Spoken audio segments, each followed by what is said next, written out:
Ladies and gentlemen, with her band, Ms. Kisma Jordan.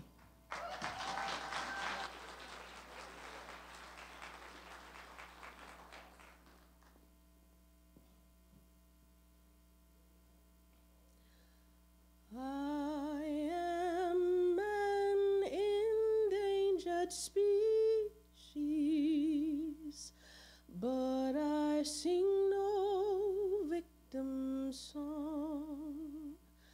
I am a woman, I am an artist, and I know where my voice belongs.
It will be us.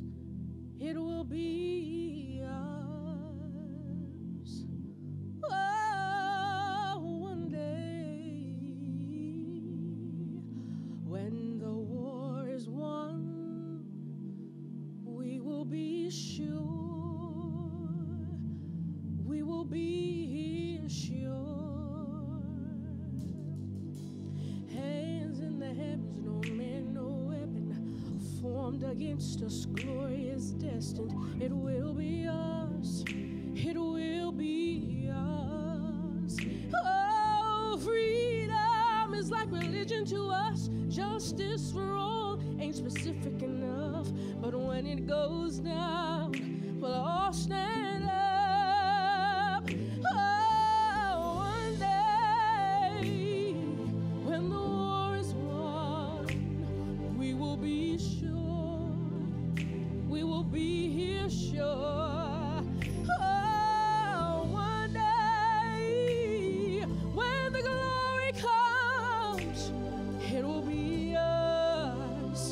It will be us. Hey, one day when the glory comes, it will be us. It will be us. Oh, one day when the war is won, we will be sure. We will be sure. Now the war is not over and victory isn't won, but we'll fight on to the finish. And when it's all done, we'll cry glory. Oh, glory. Hallelujah. Oh, glory.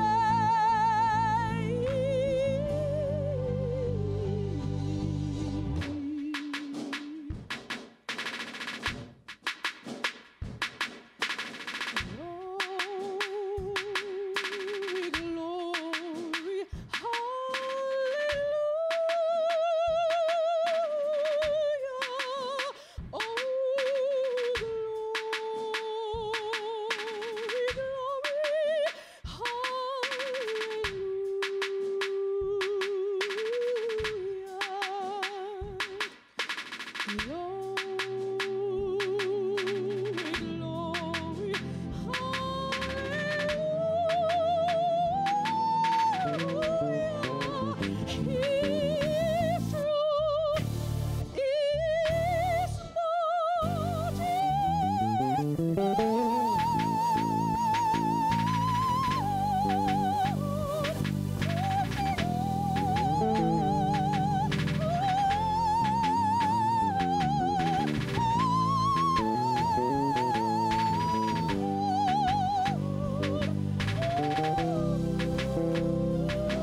Can we give it up, please? Kisma Jordan, get back out here. We got to give it up for Kisma.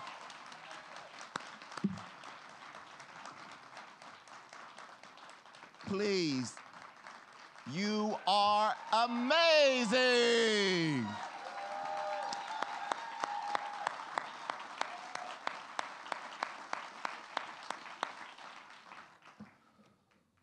Represent. Wow. Good evening. I'm Darren Walker. I have the great honor of serving as president of the Ford Foundation and welcoming you to this special occasion.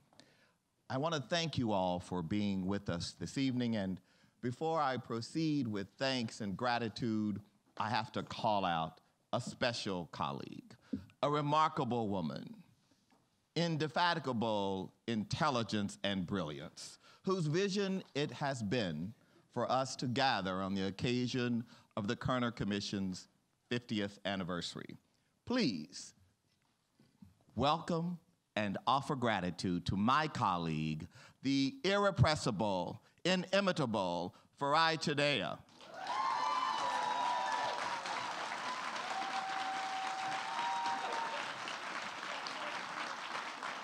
So happy that Farai is at the Ford Foundation.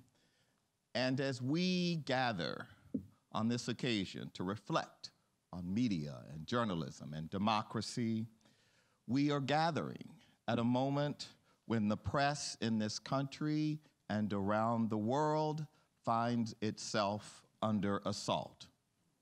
From a more divisive discourse to the emergence of echo chambers on the air and online, to the threats of freedom of the press, to questions about truth and basic facts, we are facing an information crisis in this country.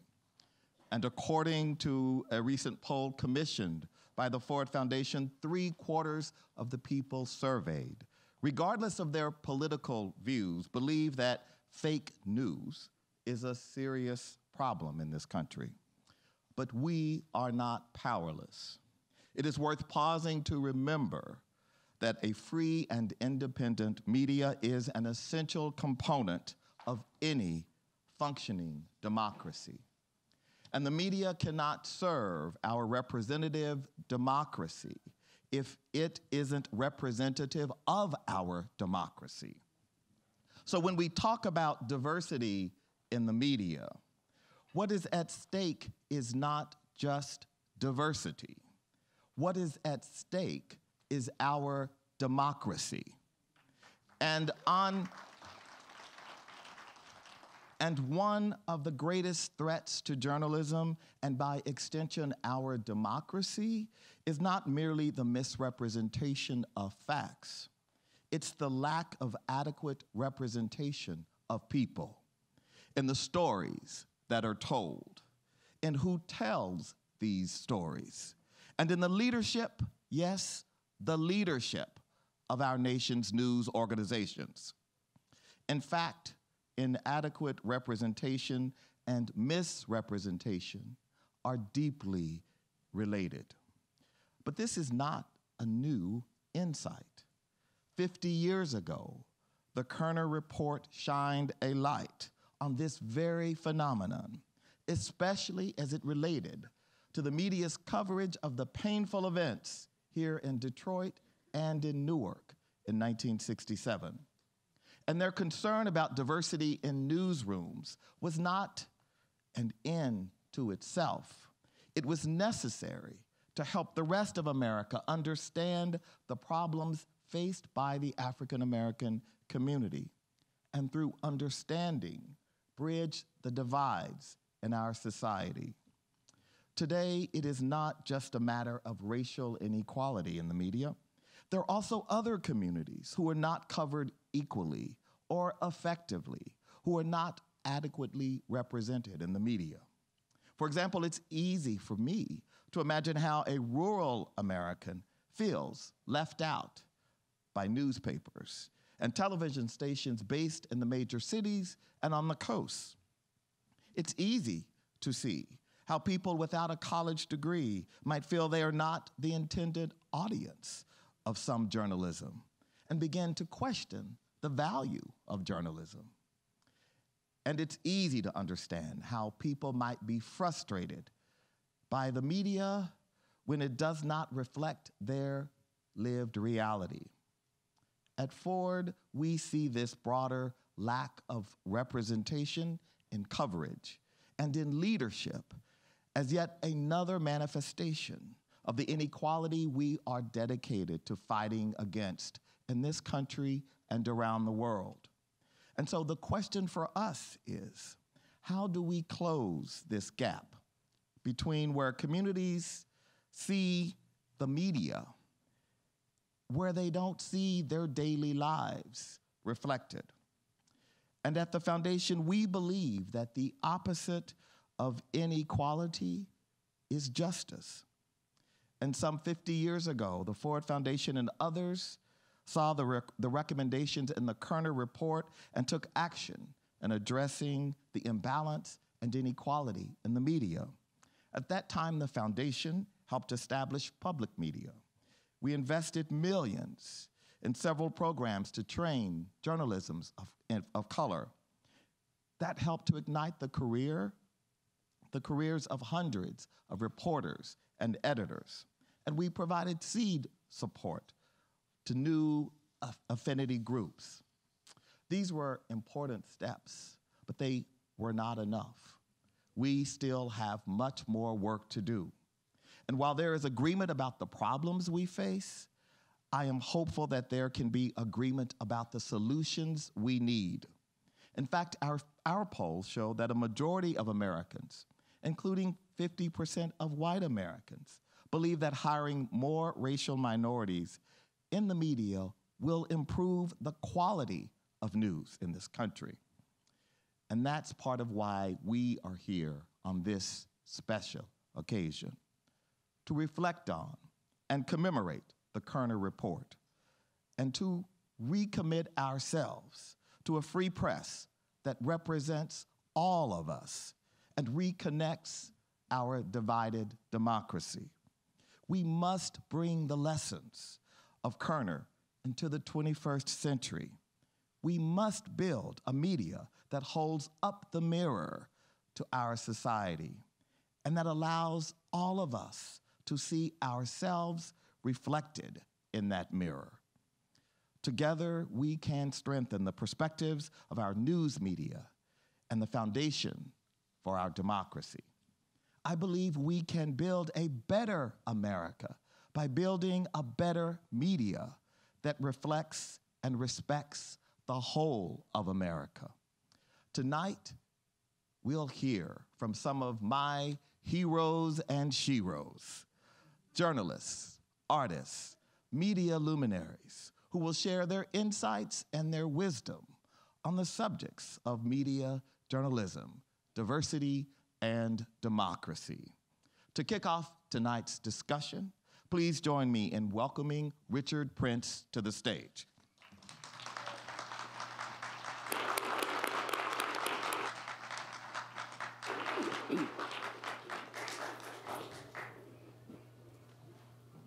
Well, good evening, everyone, and amen to that.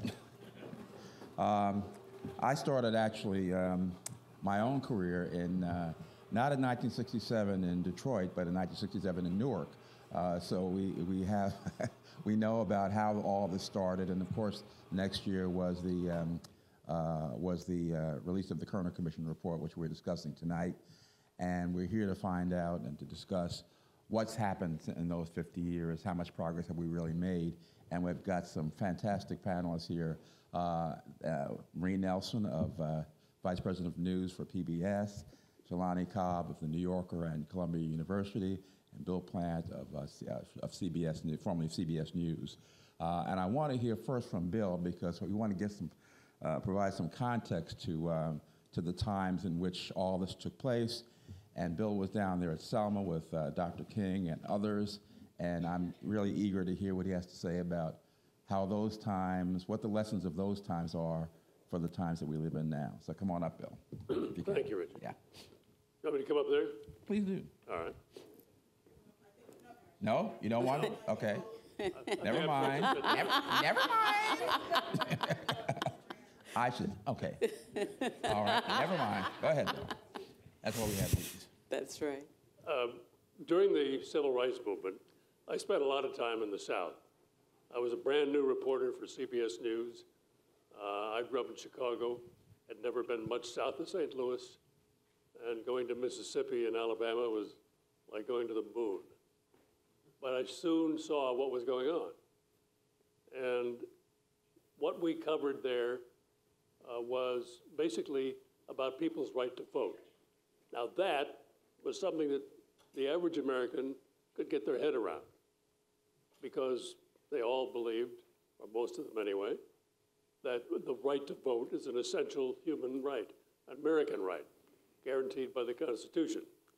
So when the violence happened at the foot of the Edmund Pettus Bridge on that day in March 1965, Americans were horrified. And that helped Johnson get the legislation passed, which he did that August. And I think we make a mistake if we conflate that with the problem we're talking about here today.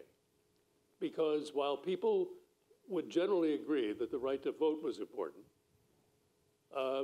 they didn't understand what we saw in the unrest of the 67, 68. I covered many of those things. I wasn't here in Detroit, but Cleveland, Chicago, a number of other places. And it went way beyond the people who were throwing the bricks through the store windows. You could understand by talking to people and being around for a while that they were, if not throwing bricks, still upset because of the way they had to live. And we didn't have any conception of that as a bunch of white reporters. It only gradually began to dawn on us. And it finally dawned on people after the unrest in 67, 68, that it might be a good idea to have some people of color as well who would understand at a gut level what was going on. So there were programs started. There was some very small bit of progress made. And over the years, there's been more, but not nearly enough. And I'll leave it there for now. Okay.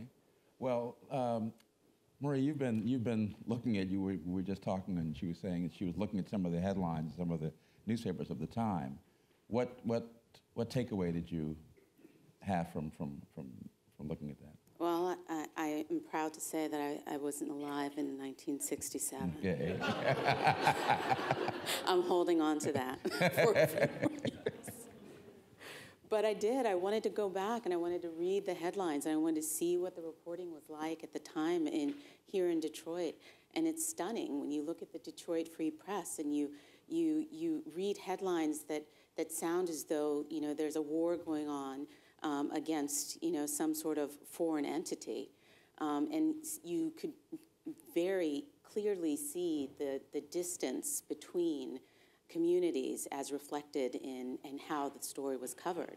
But the one cover that really stood out for me was a Time magazine cover where they had done some illustrations. And in the center of the illustration, you had a burning storefront, and then surrounding it were images of a white law enforcement officer, weapon at the ready, white firefighters combating the blaze, panicked, fearful white citizenry, white politicians, and literally nowhere in this frame was there a single person on the other side, not just as perhaps a looter or someone who is responsible for the violence, but someone who in fact played one of these roles in this community and in this society.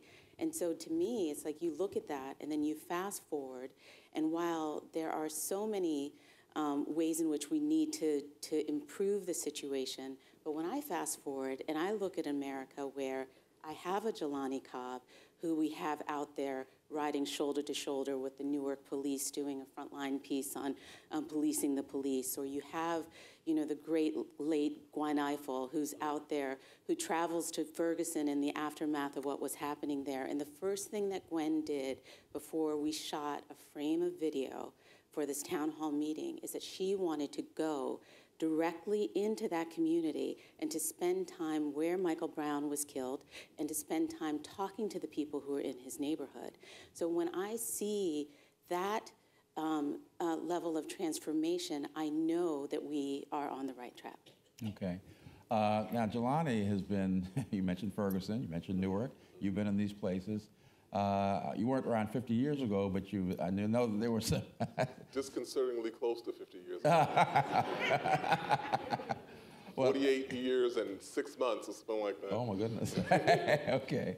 Well, in any case, what similarities do you see and what changes have taken place that you can tell from the perception of people in these communities toward the media? Mm-hmm. Can I just take 1 second, though, and echo Marie's point? Like, when you said that about Gwen, I felt like this pang. I think that probably a lot of us felt that because she just exemplified so much of what we aspire to. And her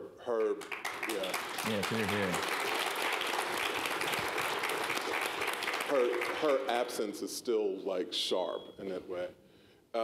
So there are a couple things in terms of the patterns here. Like one thing is that looking at the report, it exists in a very particular context. And, of course, the history of the United States, the American Revolution comes out of essentially a bunch of riots, against the British. And, this country's history is dotted by riots, bread riots, labor riots, all sorts of draft riots. And so there is a chronology of this. But when there are these riots relating to African Americans, it seems so inscrutable that they have to commission reports to understand what's going on. And the thing that's interesting is that, in 1935, in Harlem, there is a Puerto Rican teenager who is beaten by police, and it results in a riot.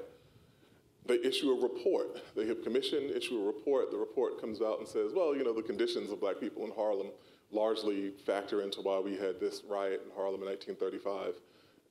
And then you can kind of go through. There's a riot in Detroit in 1943. You all get a commission out of that and a report. In 1967, there's a report on Newark. And that report, which I've actually seen when we were working on the Frontline Project, is like 7 or 8 volumes and 1,500 pages, maybe, or longer than that. I mean, they're these huge books, but they come down to the conditions of black people in Newark. They've been excluded from opportunity, and it culminated in this riot in 1967. And Kerner is part of that constellation. And it's the most comprehensive because it's national. I'm sorry, Baltimore, I left them out. They have a report too, which I looked up after Freddie Gray. Mm-hmm. And so it's almost like a kind of second coming, because as these things have been happening, the Newark police were under this consent decree. So I looked up their report from 67. Freddie Gray happened in Baltimore, so I looked up their report from 1968. We're now on the 50th anniversary of Kerner, and there's a whole kind of national conversation that we need to have. And the fact is that it goes back to that fundamental question of the American will to break its addiction to racism and white supremacy. Okay, you got some support there. All right. Well, Bill, let me ask you this. You saw the mood in your reporting in the 60s of African-American communities, and you've heard about and seen reports and maybe firsthand knowledge of the mood now. And do you see similarities, or is there cause for a great hope? Richard, when the Kerner Commission report came out, mm-hmm. I remember that we were, I was certainly, stunned by the idea that they had said right there on the page, headed toward two societies separate and unequal, and then went on to talk about all of the problems that the black community had, then also went on to criticize the media, which was deserved. Mm-hmm. But I see some improvement, mm-hmm. but I don't see that much has changed. Mm-hmm. Okay. And how about in our newsrooms? Maybe Maria and Jelani can talk with that. Has there been much improvement, or are we still saying there's so much more to do? I mean, I'm incredibly proud, certainly, of the journalists of color who have come into the industry, and so we acknowledge that. But fundamentally, newsrooms are largely unchanged. I am proud to serve at PBS. I am the most senior African-American, writ large, but African-American woman in this instance, in public television news. And if you were to say to me, who comes after you, I could certainly identify a pipeline, but I would not say that these are people who are already in the system. They're people I would have to bring into the system. And so whether it's developing a pipeline, really working to create opportunities to bring people in earlier in their career so that they do have a chance to rise up and stay within these institutions, and not just having, a values level conversation around diversity in our organizations and advancing that to the level where people are committing the resources and working this as we do any other aspect of our business plan. That's not happened. Mm-hmm. And I think that there's, there was a phenomenon we saw a decade ago, which was that right around the election, I think that some newsrooms looked up and realized that there were more black people living in the White House than working for their publication. And in many instances, it was literally true. Mm-hmm. So it's like, wait, we have to get some of those, that kind of thinking. Literally someone said that to me, like, we have to get some of those. And I was like, you should go out and get some. But toward the end of the Obama era, in some of the kind of more visible places, MSNBC, I think, was egregious in it. You saw what people on Twitter were calling the unblackening, where Melissa Harris Perry was gone, then Touré was gone. I'm leaving somebody else. Then they like absurdly got rid of Tamron Hall and replaced her with somebody that nobody likes. And so it was like, there is that kind of fluctuation. And so it's not the idea of whether there's been change, sure, but has there been permanent change? I think we probably see like an EKG kind of effect, where it goes up and drops, it goes up and drops, goes up and drops, and then if we average it all out, it wouldn't look that much different over time. Yeah, but that brings into question the motive behind the change. Mm-hmm. Is it simply to have more people of color because they know that they should, mm-hmm. or is it to bring people in who understand other cultures? Right. And can I say really quickly, I think that I always talk about David Carr, who brought me into the Washington City paper. And Carr did, he came to the Washington City paper, there were very few black people there. It was in DC. He said, we have to diversify. In his first kind of swing, he got me and Ta-Nehisi Coates. Like, we were the first people that he brought on. And he was like, not even really trying. And so Carr did what he did, and I respected him for this for his entire life, out of the best reason to diversify. That he felt like there were stories he was missing. And as an editor, he was like, I want those stories. Yes, here. Well, that's what I wanted to, I'm glad you brought that up. One of the things about the Kerner Commission Report is that they did talk about the fact the media was shockingly backward in hiring, training, promoting Negroes, as we were called at the time. But they also said that the media, one of the biggest problems is that the media were presenting the world through white eyes. And I wonder if you could talk about that a little bit. I mean, we know it's not enough just to have some diverse bodies in the newsroom or in the executive suites. But what do we do about changing the perspectives that are offered in the news media so that when people of color pick up the newspaper or watch the newscast, they say, yeah, they got it right. They're not just giving me, somebody else's view of the world. I mean, what you're talking about is, I like to think of as authenticity, yes. Right? But in order for you to have authenticity in the newsroom, you also have to have power. Yes.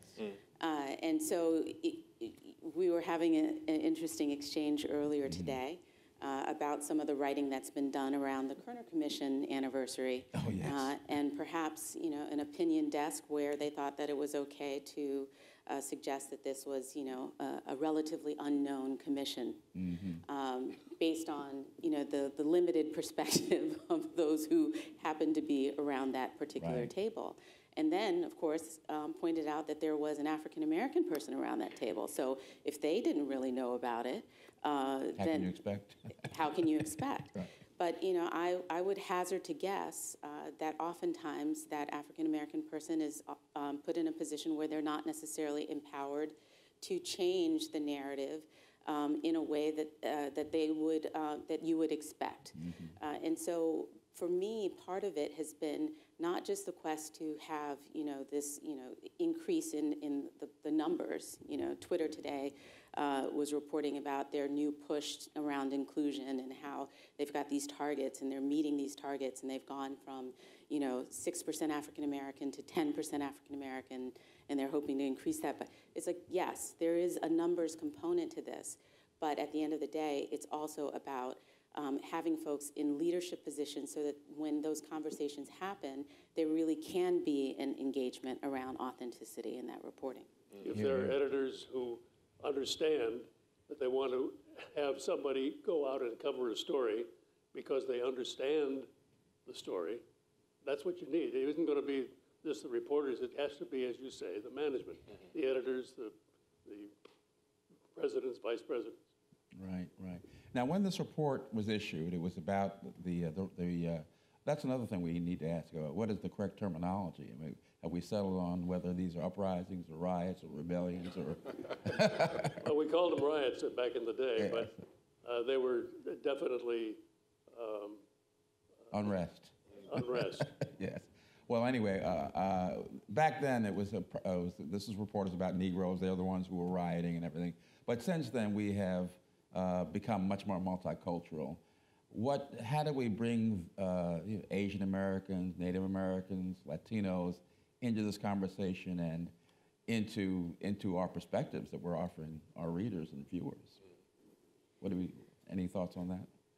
This is something that I am truly struggling with, and it's interesting because I think that the intention is there, but the action really has to follow the intention, right?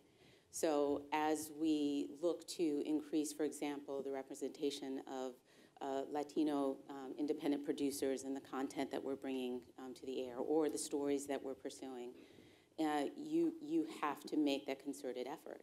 So I pick up the telephone, I have a conversation with Rainey Aronson, the executive producer of Frontline, and I say, what are you all doing about Hurricane Maria?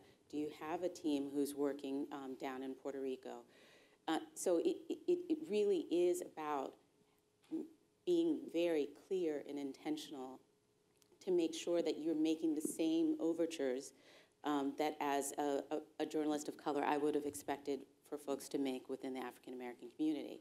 But it does require additional resources and quite honestly, reaching out and developing new networks that don't necessarily currently exist. Okay, here. Did you want to add to that? No, I think she's absolutely right. And I think that the experience we had in the 2016 election, which was kind of a grab bag of all these things, and it exposed glaringly these absences because there were issues of immigration, there were issues of religion, there were issues of anti-black racism, there was issues of anti-Latino racism, there was misogyny, there was issues of kind of bias of people against people with disabilities. And I'm probably leaving some things out. You know? Right. But all of those things were emerging, and it was saying, like, these are the places that people have been saying, these are real issues and these are real fault lines. And when you don't have people who can represent these stories. And the other thing is that when people were claimed to have been blindsided, you're blindsided because you don't have people who are in these communities saying, look, this tide is about to hit the shore. Right. These people who actually know these things are going on in their communities, and that disconnect allows you to go, like, you see the raving madness of Trumpism and refer to it as populism, as opposed to what it actually was. Right. What are some of we don't have that much time left, but what are some of the things that the media really need to be focusing in on now that we're just not seeing enough of. Any thoughts there about what kind of topics we should be looking at that we're just not, or we're just doing insufficiently? Doing a great job, huh? No. I think, again, I'll go back to the management. Management needs to be setting the tone and making sure that there are people who are available to cover the stories that they understand. Right. And I think a lot of it goes to what you mentioned management. What does management see as the priority? Yeah, well, Is covering communities of color actually a priority in the newsroom? Or is it sort of low on the totem pole and something that won't really advance my career all that much? Well, that really requires a change in mindset, doesn't it? Yeah. Because it doesn't exist now. Yes, yeah. I mean, All right. you know, just picking up on your question, I mean, the last year and a half has kind of been, I don't want to say it's been funny, but it has. I mean, because literally you have people running around trying to like rediscover America, you know, because, you know, the only people apparently that we cared about were people in the urban centers. And, you know, all those rural folks out there, all those folks who are just beyond the frame, we've got to go and discover them now. Right. But the truth is that there is a lot of truth to that. And so figuring out how to do that, but how to do that from a place of authenticity that engages those communities and finds new storytellers and doing it in that way, to me, quite honestly, I've found that the documentary community has been in the vanguard in that space, much more so than the daily news shops. And coincidentally, PBS specializes in documentaries. That would be correct. Okay. Well, I think we're out of time now, so let's give our panelists a round of applause. Okay. And thank you very much. Okay. I think it's time for us to leave. Okay.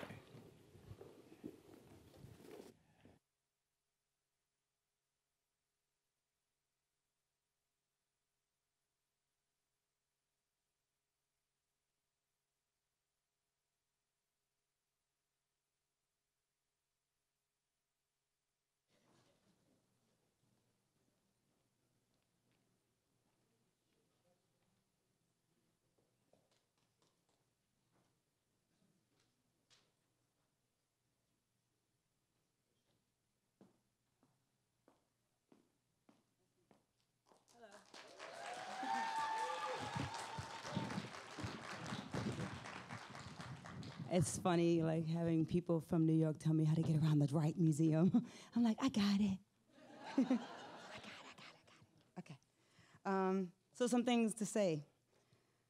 So before I was a poet, I was an aspiring journalist.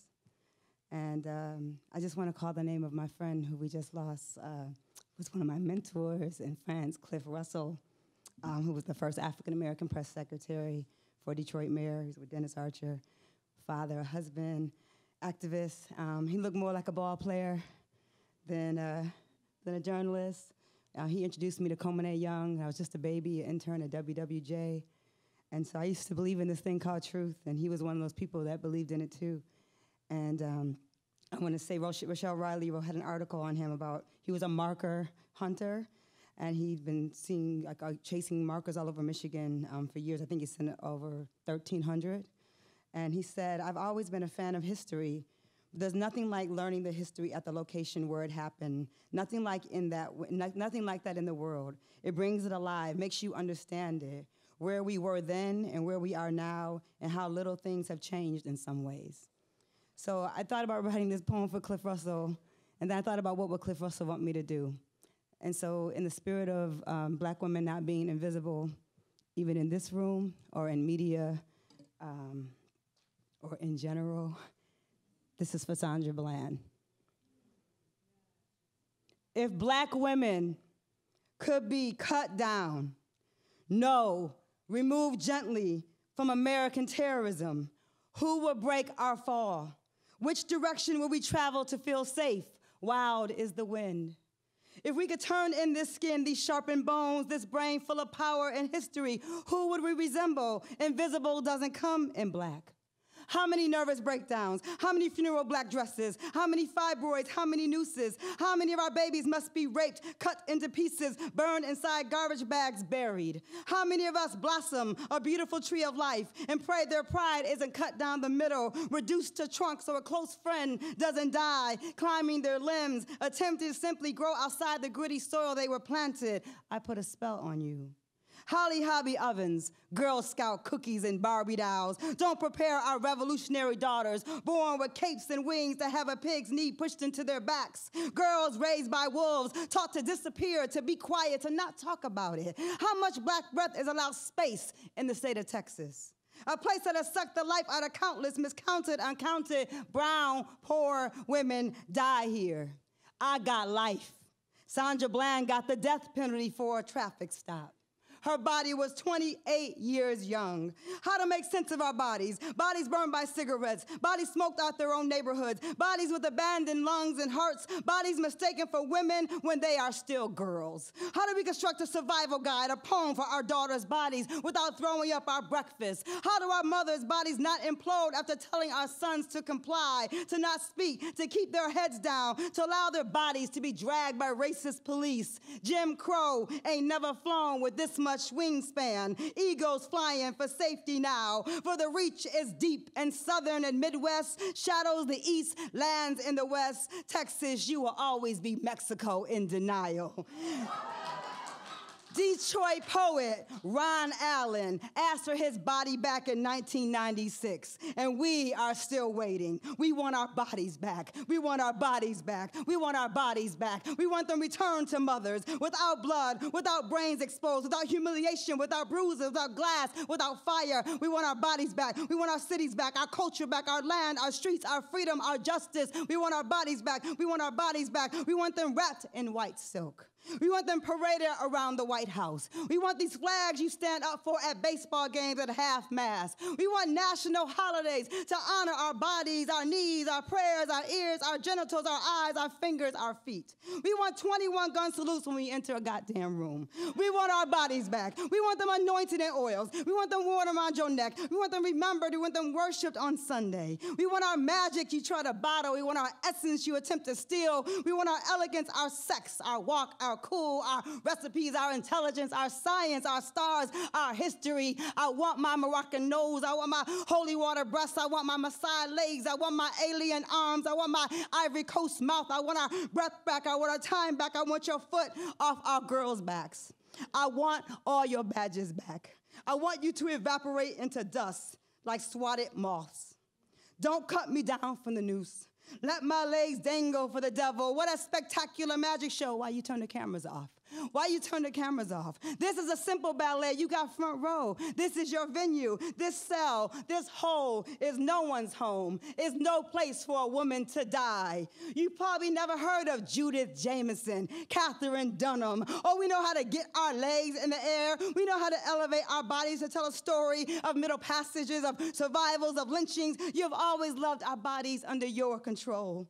Don't you touch me. Don't you take me down. Don't touch my body. Don't touch my music. Don't touch my patience. Don't touch my corridor. Don't come near my window. Don't talk to me in that tone. This body of work got work to do. I'm resurrecting my body in new forms daily. Watch for me in your deepest sleep. Black is the color of my true love's hair. Listen for my songs. Watch for my walk. Listen for my voice, my black girl attitude. Watch my body resist your death threats. Watch me rise. Watch my rebirth. Watch us rise up from this new Jim Crow, from these new unspoken apartheid laws. We want our bodies back. We want our bodies back. We will take them, protect them, raise them, remember them, remind you, remember you, Sandra Bland. We will never forget your brown body, your mind, your spirit, your pride, your love, your vow to do God's work. We want your drive from Illinois to Waller County back. We want all our daughters back, and we want them back now.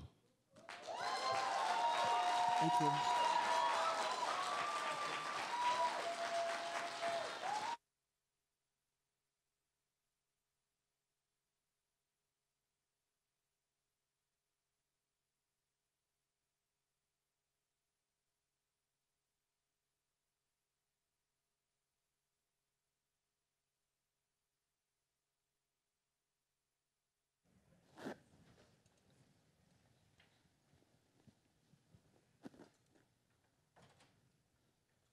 Hello.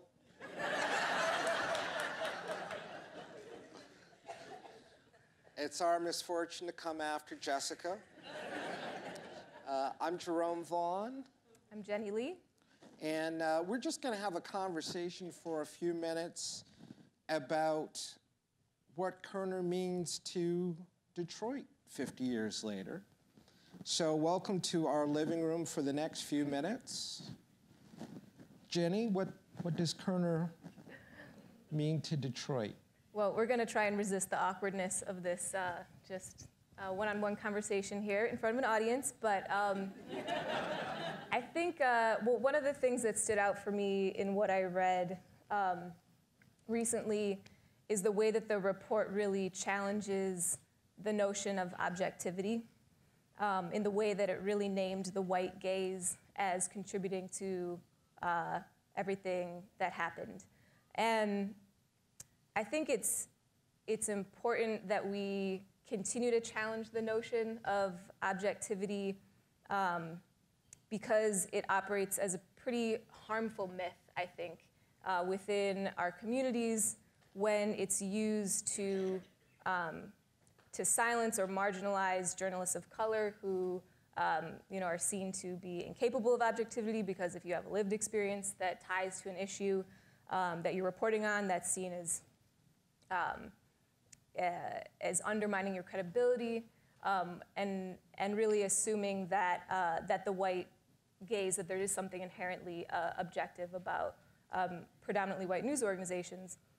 And so there was a part in the report that cited a Detroit news organization, actually, following the rebellion in 1967 that was interviewing political leaders about the estimated damage, and they quoted the statistic of $500 million worth of damage, and only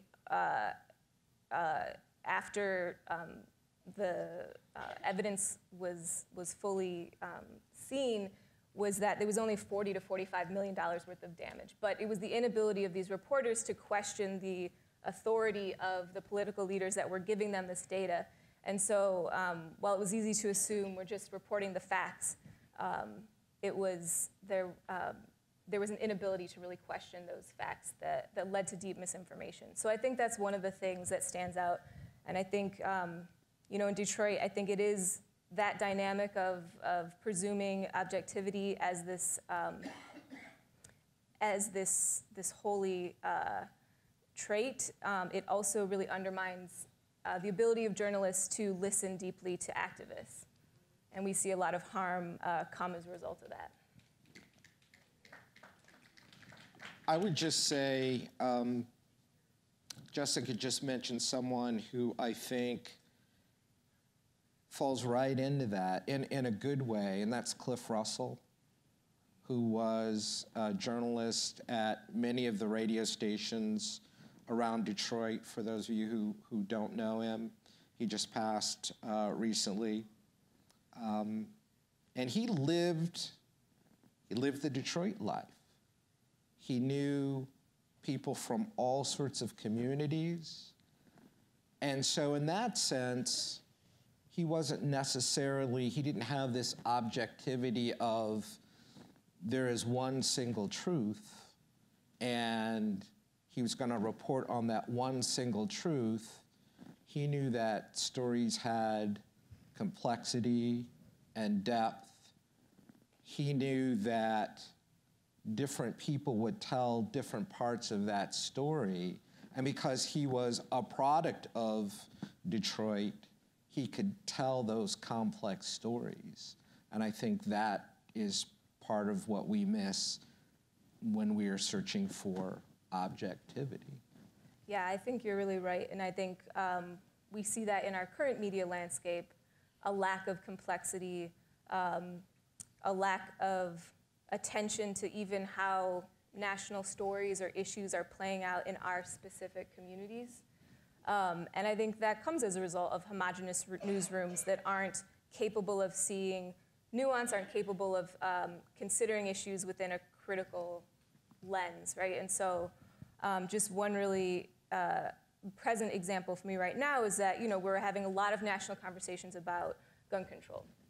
And within that, and I think due to the homogeneity of our news landscape, there isn't consideration or conversation about how Black women are disproportionately criminalized for self-defense.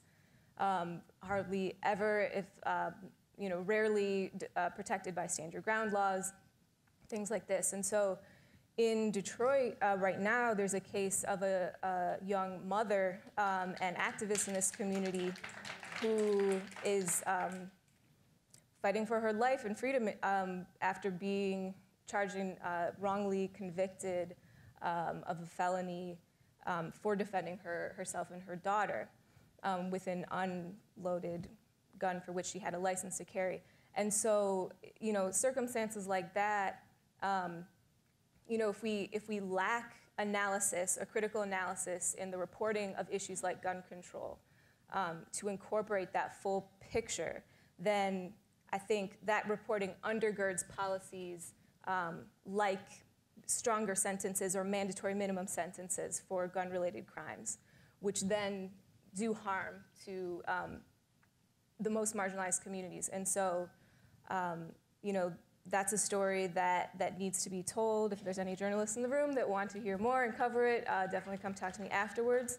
But I think it really exemplifies the way that we are harmed by the lack of complexity in our newsrooms. And I would just say, I think part of the reason for that lack of complexity, besides our general love of cat videos, because that's important stuff to get out. But besides that, I think that we talk about how our newsrooms have changed over the last 50 years, but there still is a long way to go into diversifying our newsrooms, not just between, 50 years ago, maybe we're talking about Black and white, but now with all of the ethnic groups that live in Detroit, with all of the socioeconomic groups that live in Detroit, to get what they have to say, what they have to give to our stories, that's something that's really important that I think has been missing and keeps us from getting where we could be. And I do see efforts at diversity that highlight kind of more of the cultural stories of different communities, things like this, but it's more challenging to find stories that are taking systemic looks at problems and that are also identifying the organizing that's already happening to address those systemic problems. So even if what we see is a trend in more coverage of problems that have been ignored for many decades, I still see a trend where we're kind of left to assume that no one's working on these issues.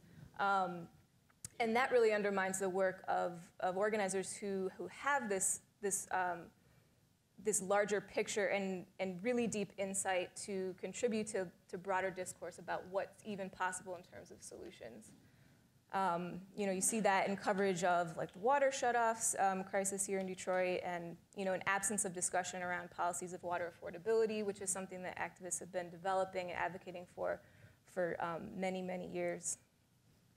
I think one of the things that I think is missing in the equation, we talk about what newsrooms should do to pick up and change and move forward. One of the things that I've been thinking about in rereading Kerner and moving forward to now is to get the community, our audiences, to be a little more vocal about what they want from their news sources. That if the folks in this room, if the folks in Detroit are tired of hearing about a murder at the top of every newscast, that they voice that to the news organizations and let them know what it is they think that's missing, what it is they think needs to be covered more. Because even in a large news organization, there are only going to be so many reporters, but if members of the community are coming forward. And in our conversation before, you were talking about how that's what happened with Flint and the water situation in Flint.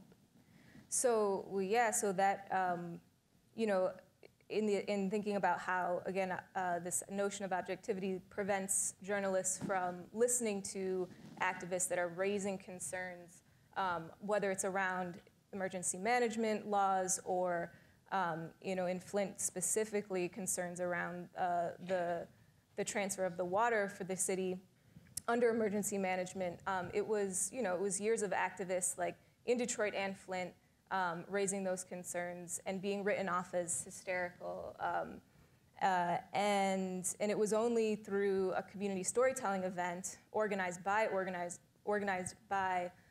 water rights activists in Detroit and Flint that Kurt Guyette, the investigative reporter whose work ultimately broke that story, they invited him to attend that, and that's how he got, became aware and engaged in doing that reporting. So yeah, I think that you're right, there's a need for holding accountable and making demands on our existing media infrastructure.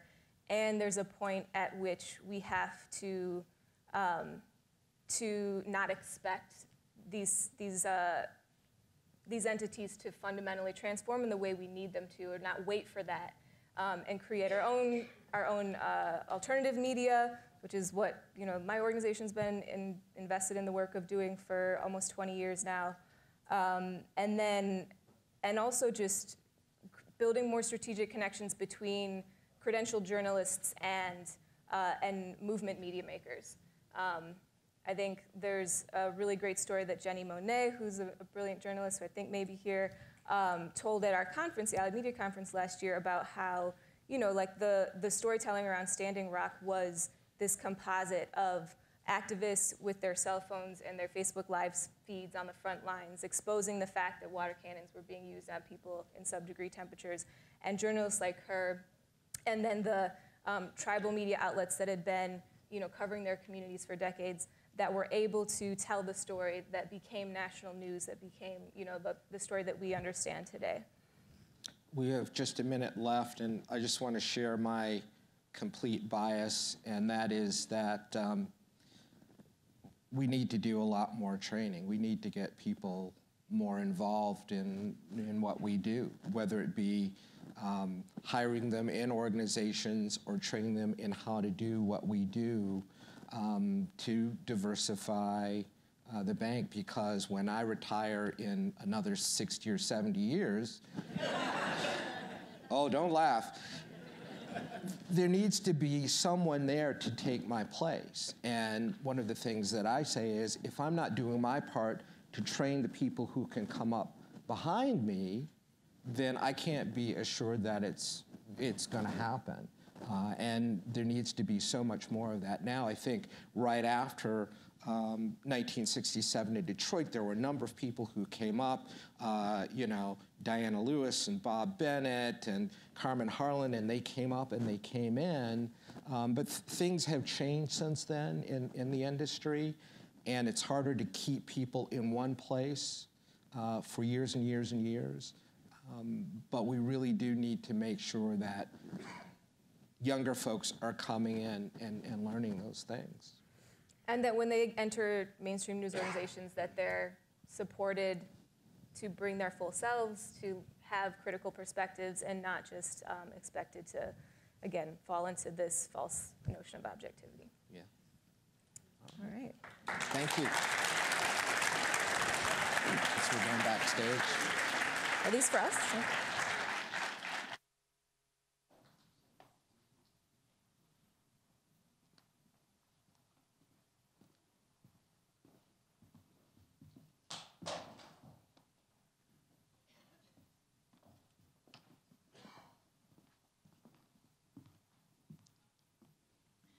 So I just want to thank, again, Jenny Lee of Allied Media, who is making the road. You know, I'm someone who's worked predominantly in mainstream media, but also making the road is so important. And I've worked as an independent journalist at times, and it is hard work.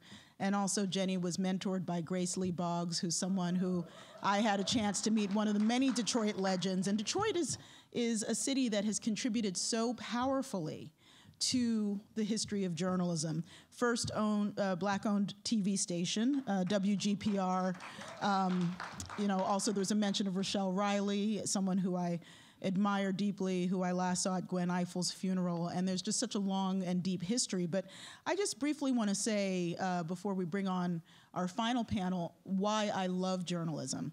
And oddly enough, I'll frame it in terms of the 2016 election. So during the 2016 election season, I was teaching for a while at New York University, where I had been a visiting professor for 4 years, and then also writing for 538. And I did a series on American demographics. And so I met with white evangelical Christians in the South. I met with Mexican-American voters in Arizona. I met with Trump voters in Warren, Ohio. I met with Black millennial voters, any number of different demographics. And one of the things that I think that we have to remember is that for many journalists of color, what we want is the freedom not just to cover our own communities, which I certainly have done, but to cover everyone, to be treated like any other journalist and given the chance. And after the election, I decided to go to Harvard, but in between I went to Standing Rock with a team of radio reporters out of Montana. And I was there for the Veterans Weekend, and I was there for literally 6 days, during which time there was a blizzard, and hundreds or maybe even a couple thousand veterans showed up. And I just thought about the people who came and stayed there for months on end in these conditions. I ended up getting trench foot, which is something where the bottom of your feet go numb. It lasted 3 months because I wasn't an experienced outdoors person and I didn't take proper care of myself. But that whether you were a water protector or whether you were a journalist, you were facing the same elements. And so in the end, that was an incredibly positive experience for me because I got to see another side of America. And I myself am still learning about Native American cultures, of which there are, obviously thousands, and how to report on them. But I want to say that there is such love in me for the practice of journalism because at its best, it brings us closer to ourselves and closer to each other. It is not just gloom and doom. And so our final panel, and I would like to welcome the panelists on whenever they're ready, is going to be about the future of journalism and our ability to shape that future. And so with us coming up on stage, we have Martina Guzmán, who is she's the board chair of Feet in Two Worlds, also does independent radio reporting and producing, and is also at Wayne State University. Ed Lewis, who is the founder of Essence Magazine and a serial entrepreneur and someone who's always on point, and Jon Funabiki, formerly of the Ford Foundation, now runs Renaissance Journalism. So thank you all for being with us. And I want to just thank Darren and all of the Ford team, the OC, CFE. We have a lot of acronyms, but without them, this would not be possible.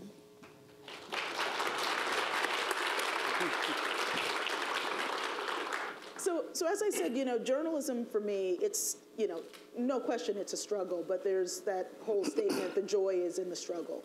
That's where you find meaning, you find purpose. And Ed, you had an idea, a vision of creating media targeted at Black women. And I want to start out with a round of success, triumph over preconceptions and adversity. So tell us how you were able to overcome the perception that this was not a viable commercial product and that therefore you shouldn't have enough money to really launch it well. In 2005, I was having a private dinner with the then Secretary of State, Condoleezza Rice. And she asked me, she said, Ed, how did you get involved in starting a magazine for Black women? And I said to her, before I tell you that, you and I are on the opposite end of the political spectrum. Having said that, you are the Secretary of State of Black women.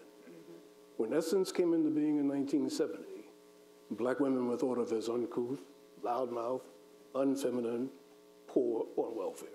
And here you are, the Secretary of State.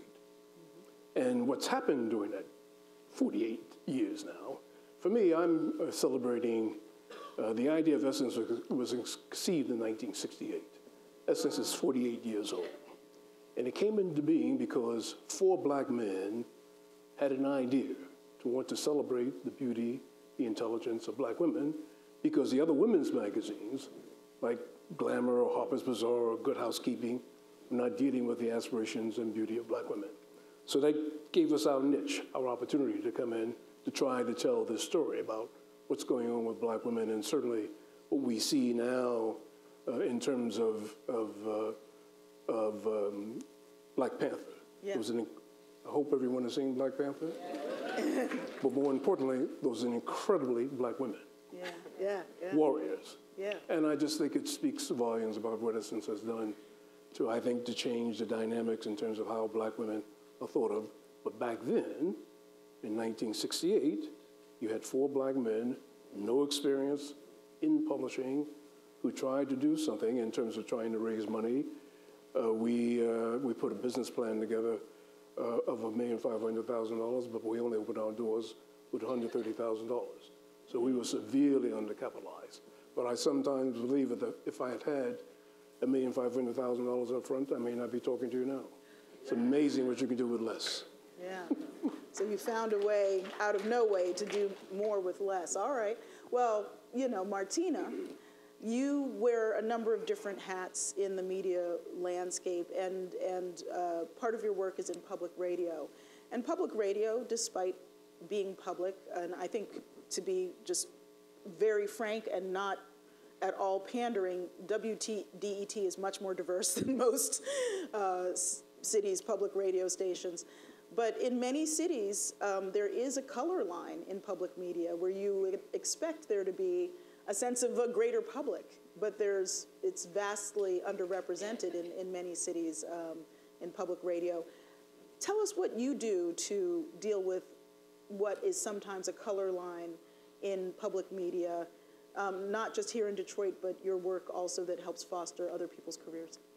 Well, I do a couple of things. I'm board chair of Feet in Two Worlds, which is an organization that brings together ethnic immigrant journalists of color from across the country, and we nurture and mentor them.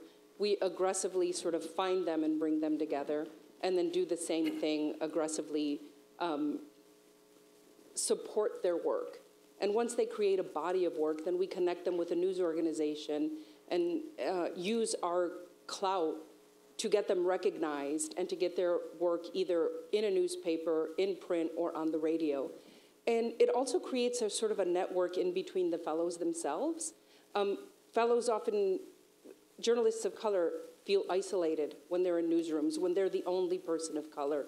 And I think this is true throughout the industry. When you're the only person representing sort of every minority or every ethnic community, it's difficult, it's challenging, and it's hard. And when you feel like your voice isn't being heard, the experience can be daunting. And what we aim to do at Feet in Two Worlds is to bring this collective community together so that they don't have that feeling that maybe they're not getting the support at the radio station or at the newspaper that they may be working at, but they get it from each other. And I think that's a critical component. Yeah. I think they need that support. They need to be able to connect with one another, to trade information, to here's the email to an editor, or let me introduce you to this person. And then they become a community that supports one another. Yeah, that cohort building. Thank you. And Jon, you're also doing work at expanding the lens. When we talked about race during the Kerner era, it was framed in terms of black and white, even though obviously there were other people in America. It was me. Yeah, exactly. But I think that, it's I myself, as a child, moved from the Upper West Side of New York to Baltimore from essentially a multiracial frame on race to back to a city where my mom had grown up, where the frame was still very black and white, but also the demographics were. So both our demographics have changed, but also we just have opened up to the idea like, wow, actually, we're not just, an either or. And how does your work at Renaissance Journalism explore that, expand that. Yeah, well, thank you very much for having me here, and thanks to Ed and Martina for their work. I think they show the passion that we all have for this kind of work. And maybe I should start just by saying that, everything that Kerner says is very, very personal to me, because I grew up in a predominantly black neighborhood after World War II, because that's where my parents, Japanese Americans, could buy a house after they came out of the internment camps, right? It was a very multicultural neighborhood, predominantly African American, but also Latino, Asian American. Which neighborhood? East Palo Alto, California. Oh, wow. Do you know it? Oh, boy. Yeah. So we grew up with a multicultural lens, right? And the riots of the 60s, the rebellions of the 60s, we feared that might happen in our neighborhood, but it did not. And one reason it did not happen is because we, as kids, we all played together, right? And there were self-organized Kool-It squads that went around the streets and said, hey, if there's trouble, let's try to calm things down. Getting back to your point, though, or question, one of the things I found really helpful is to one of the things that we found very helpful to do at Renaissance Journalism is to work with collaborations of journalists. So involving ethnic media journalists, and here in Detroit, there are great examples of ethnic media who really know their communities, and we connect them to mainstream journalism outfits so that they can work together and try to figure out how to cover a story differently. The other thing we try to do is get journalists to reframe the way they define the story. And what we do is ask them to use the lens of equity and social justice. So whatever story you're working on, whatever the issue is, what are the equity questions that should be asked? And that will lead you to diversity and inclusion. Yeah, I mean, the equity lens is really one that we have to pay attention to when we talk about Kerner, because the Kerner Commission Report didn't just say, it did talk about the tokenism of the employment of the rare African American in the newsroom, but it talked about the legitimate expectation of citizens for adequate representation in the media, and how for African Americans that legitimate expectation was not at all met. So what does that mean to you? I'm going to go to you first, Martina. What does it mean? Do you resonate with this idea that it's legitimate to have an expectation of adequate representation in the media, and maybe how does media fit into the broader picture of democracy? Well, journalism is completely connected to democracy. One, and to your point about racial equity, I mean, as far as I'm concerned, if you're not talking about racial equity, if you're not reporting in communities, if you're not reporting on injustices, you're not doing your job. I mean, while I'm the board chair at Feet in Two Worlds, I'm also the Race and Justice Journalism Fellow at the Damon J. Keith Center for Civil Rights. And everything we do there is through a racial equity lens. That's where, when you look at it through that frame, that's where everything important is happening. That's where democracy is happening. If you're looking into communities, where there's a lack of transportation, this is a community of people who are sort of chasing the American dream against all the odds. They're chasing it with the ability to have proper transportation. They're chasing the American dream while their schools are being closed. They're chasing the American dream, while they don't have access to proper food or to proper health care. And if you're not reporting on that, if you're not in the mix every day, all the time, then I'm not really sure what you're reporting on. And, I am lucky enough to have at the Keith Center incredible support to be able to report on these issues. And I think one of the solutions to it is to create, a small army of people who are doing this. Mm-hmm. There has to be a paradigm shift. We have to really radically shift how we change our focus, on what we report on, especially in cities like Detroit. Mm-hmm. Yeah. If I may add, too, I honestly believe with Trump being in the White House, that people of color should have no illusions about where they stand. They should understand that there are a large number of people who don't like us. Doesn't matter whether we went to Harvard, University of Chicago, how rich we are.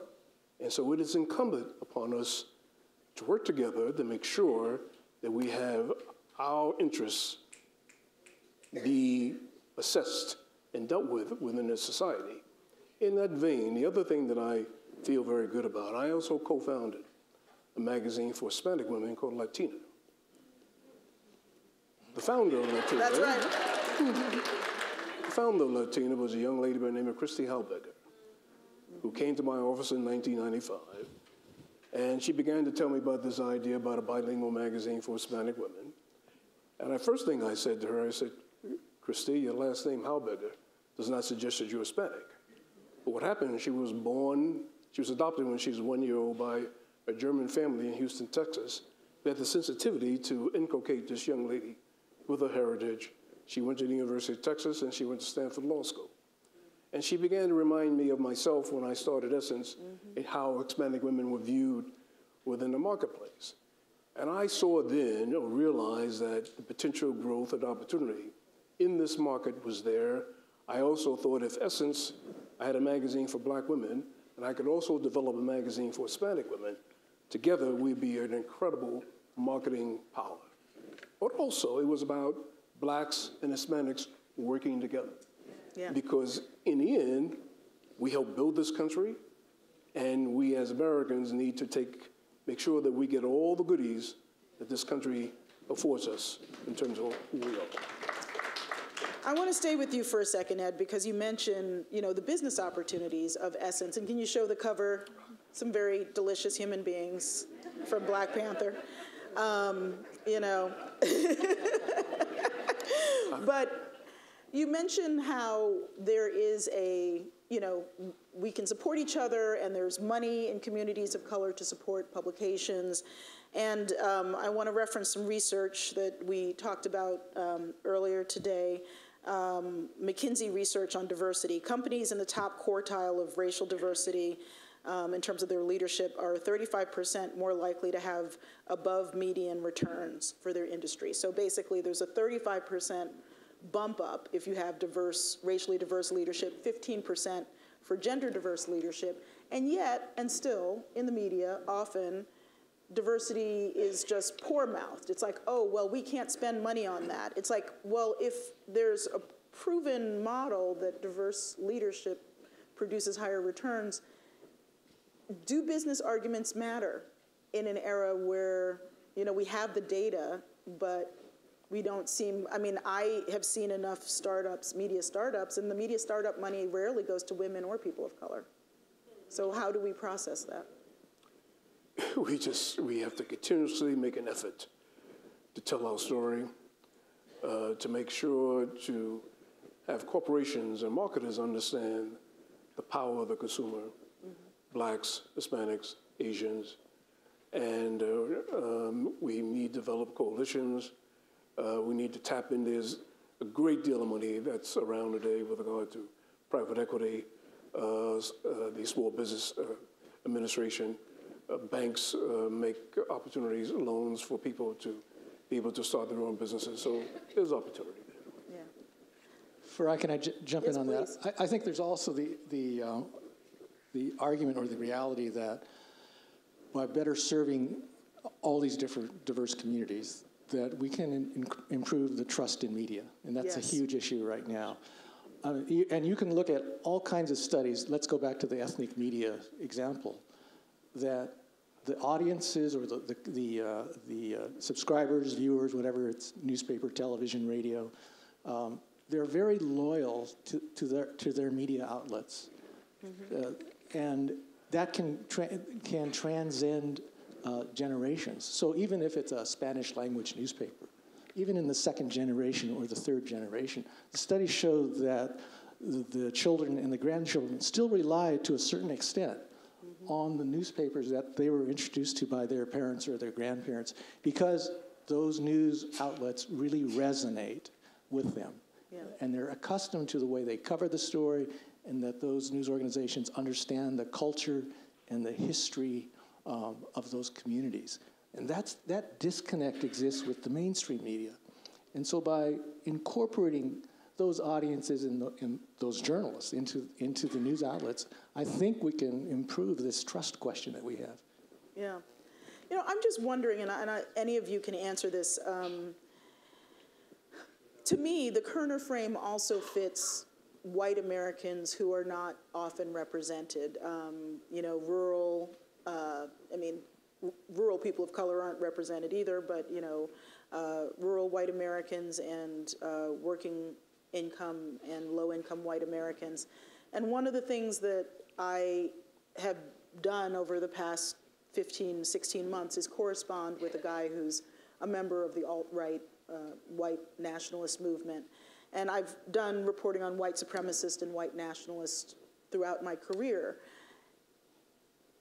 What I found was that my knowledge about white nationalism was not particularly respected in the newsroom during the 2016 election, I think because people assumed I was black and paranoid, instead of someone who had actually been in the field, met Klans people during a blizzard, stormed into a white supremacist church in the middle of the Deep South during worship so I could interview a pastor who threatened to dig up the body of a mixed-race infant because it didn't belong in a white cemetery. And I bring all this up because it strikes me that you're talking about integrating the experiences of people of color. Do we also need to integrate the experience? I don't see a lot of working class white people in major newsrooms. I don't see a lot of poor white people in major newsrooms. Is that also something that we just as people and as journalists need to be concerned about? Well, I think we need to get better connected really at an intimate level with the people who live in our communities. One experiment we've been trying in the San Francisco Bay Area is we've been asking journalists, news organizations to host small, intimate dinner conversations with people in the community, just plain folk, and just talk. And you'd be surprised the different kind of a conversation that comes, that happens when you're breaking bread and chatting, rather than interviewing and sticking a mic in somebody's face. It really does change the journalist's understanding of what people are concerned about. Yeah, and I didn't mean to imply that like all lower income white people are white nationalists or supremacists. First of all, the guy I've been corresponding with is not low income. And secondly, a lot of the reporting that I found white people who pushed back against these white nationalist narratives, and no one listened to them either. So, I mean, that's somewhat disturbing. But what, kind of more on point with what you were saying, when I went into areas where I knew that as a black woman with dreadlocks, people might find me discomforting, I would just embed myself in a coffee shop, buy a lot of pie and coffee, and take time to talk about people's grandkids and their work histories. But that takes time, and time is money, and newsroom managers don't always want to pay for the time it takes to do that. So Martina first, and then Ed, how do you deal with the time is money equation, and then a kind of cross-cutting, it takes time to warm people up to journalist conversation? Well, first of all, I just don't buy that argument, because there are people that are spending thousands of dollars, like on podcasts. Yes. Thousands. WNYC, to produce a podcast in New York, is $25,000 per one episode. And they're spending that kind of money, but then at the same time paying freelancers $200 or saying we can't make that higher. It's like it's a priority. You know what I mean? Yeah. If covering communities of color, having a diverse newsroom, making sure that upper management is represented in class diversity, in ethnic diversity, that's a core value. And if you don't have that core value, then you're probably making crappy news. And,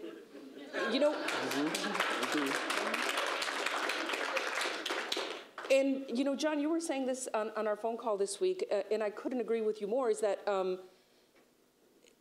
the reason people stopped buying news and reading news is because they were making bad news. I mean, they want to blame it on the model. They want to blame it on how the internet changed. Well, if you weren't prepared for that, and if you didn't have the foresight to see that, that's an indicator of like who's managing you, one. And then two, you've lost communities of color because you don't represent them. Like, but don't blame it on them and and say like it's a money issue. No, it isn't. Your core values are off. Yeah. And it needs to be said over and over and over again. Yeah. And Ed, Essence is a lifestyle magazine, but it has over the years done hard news and won awards for stories about HIV in African American women, any number of stories. How did you think about, in your time at Essence, how did you think about the idea of integrating hard news into the lifestyle publication? We wanted Black women not to be taken for granted. We wanted our audience to understand that things were happening internationally. We covered apartheid, for example, in South Africa long before anyone was even talking about it. Mm-hmm. And one of the things that I treasure about being born in New York, I got a football scholarship to the University of New Mexico. Mm. The only thing I knew about New Mexico then was that the atomic bomb was built in Los Alamos and exploded in Alamogordo. But coming from New York to New Mexico was a cultural shock. Right. 8,000 students, 5 blacks and 1 black woman. Wow. I was forced to integrate to the larger community, Anglo-Americans, Hispanics, and then Native Americans. And that was very helpful to understand this is a huge country. Yes. People are very different. Yes. And so we have got to understand and get ourselves involved in these communities in order to be able to do our jobs in terms of being good journalists. Absolutely. One thing I want to just flag is that tomorrow the Women's Media Center is releasing its first ever Status of Women of Color in the U.S. news media. And that's a subset of their annual survey on women in the media. So I'm looking forward to that. So pay attention to that. But as we wrap up, I have heard passion and fire and some frustration, but not a shred of giving up. Not a shred of giving up on the role of the media in society. So what is it that we can bring? And I'm just going to, go straight down the line, starting with you, Ed. What is it that we can bring to the table as people who have practiced media and who care about media to the future of this country? Not just to media as a practice, because the whole point is to do something bigger. So what is it that we can do moving forward? I was once a trustee of Tuskegee University, and one of the oldest trustees, he was 85 years old. We had a break in our meeting, and as we were talking, I was asking, what is it about us as Black people been able to overcome all the oppression and lynchings that has happened to us? And he looked at me, he was 6'8". He looked at me, he said, young man, the best explanation I can give you is that we just refuse to die. Ah, that's right. That's we right. refuse to die.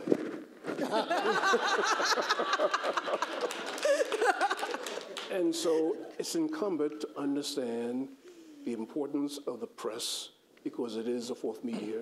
It's important for us to have some control over the narrative, and to that degree that if we can have that kind of control, we can tell our story. And that's really what's going on here. Essence is 48 years old because it's connected with Black women. If it had not connected editorially with Black women, we wouldn't be talking about having a magazine that continuously reports on what's going on. So it's about content, it's connection, commitment, and just staying true. We've all been here before. We've got to stay here longer to overcome and just keep working at it. Thank you. Ed Lewis, co-founder of Essence. And Martina? One of the things that I've really learned from being at the Damon Keith Center for Civil Rights and this, collective of extraordinary activists that not only, are telling their own story, but are in the fight, in the trenches every day. And I had a conversation with someone, a highly respected activist, Monica Lewis-Patrick, known as one of the Water Warriors. And I think she saw one time, how daunted I was by the lack of an ability that I felt like I wasn't making a difference. And she said, baby, no. Mm-hmm. She said, this is a multi-generational fight. That's right. You know? She says, we fight and we pass the torch on to the next generation. And that radically changed my view. Yeah. You know, because I felt like I had to see transformation right now, that I had to see, you know, this wall come down, and that I was somehow part of it. And somehow maybe I am part of it, but it doesn't mean it's going to happen right now. But, you know, you just got to keep chipping away at that wall. And, you know, the women of Detroit have really helped me see that. Thank you.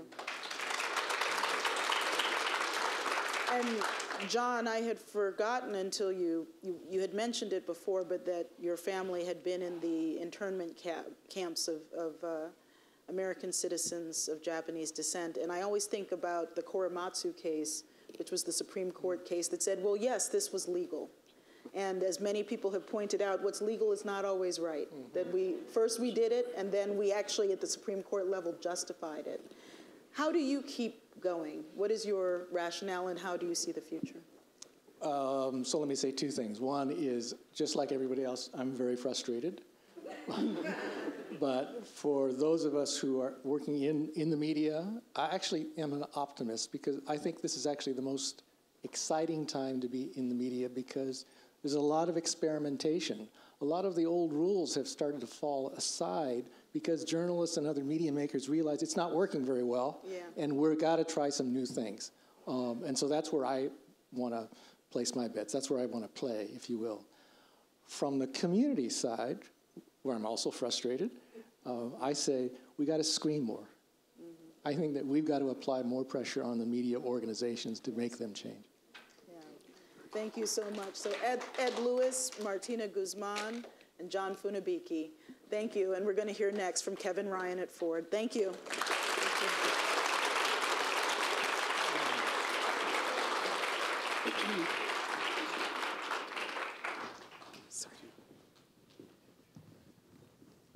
Good evening.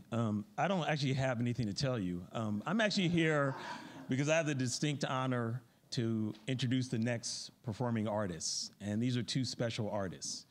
From the Sphinx organization, Hannah White on violin and Anel Gregory on viola. Give them a big hand.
I just want to thank you all again. Thank you, too, for that incredible performance, and to Kisma Jordan and Jessica Care Moore. And to the city of Detroit, thank you. Thank you for all of your contributions to American society and to the world in every way, culture, journalism, and more. And I believe that this is a place where the future is being built every day. We want you to continue this conversation with us. We have started a social media feed using the hashtag #RepresentMedia. So it's just represent media, but capitalize the M and E, because we're going to keep talking about this. This is, it is an intergenerational issue. One of the reasons I was able to stay in journalism and still participate in the life of it is because my grandmother wrote for the Baltimore African American part-time, in the 40s and 50s. My mother and father met in grad school at Syracuse School of Communications and ran a newspaper in Zambia briefly, and then went on and did their own separate things. So for me, journalism is literally intergenerational. But for all of us, the fight to be represented is intergenerational. So use the hashtag #RepresentMedia. And right now we can represent out in the reception. Thank you so much.